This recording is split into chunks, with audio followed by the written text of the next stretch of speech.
God, bakit nakataksikasan yung wedding car mo? Pinigilan ako ni Mommy, Micah. Mabuti nga at nakatakas ako. Or else hindi ko mapapatawad si Mommy sa mga ginawa niya nito. I'm sorry, pero huwag mo nang isipin yun ngayon. Bawal kang maging malungkot ngayon, di ba? Ngumiti ka naman dyan, para naman hindi ka mukhang napikot ni Lupin. Si Lupin? Kanina pa sila sa loob, halika.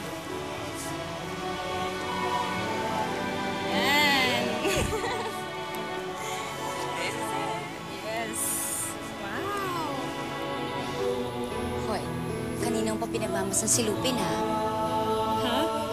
Wala Natutuwa lang ako kasi masaya siya. Ikaw talaga, alam mo masyado kang paraning. Halika na nga, pumayos na tayo doon. Baka dumating na yung bread. Halika na.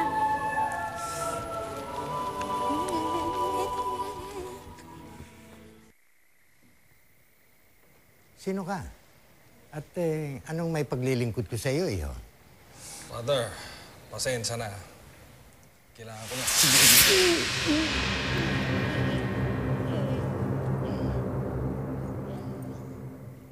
Ano yung tsura ko, best?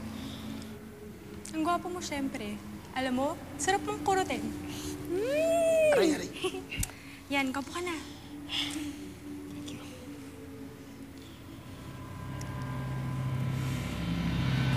Lupin!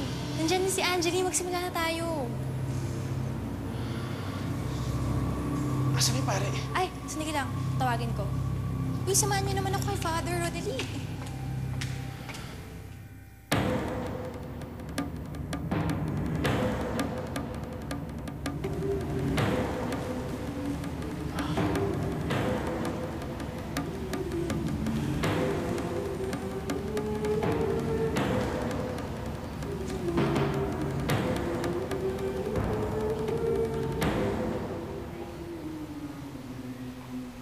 Hindi yan yung parang pinagkumpisalan namin ni Angeli, ha?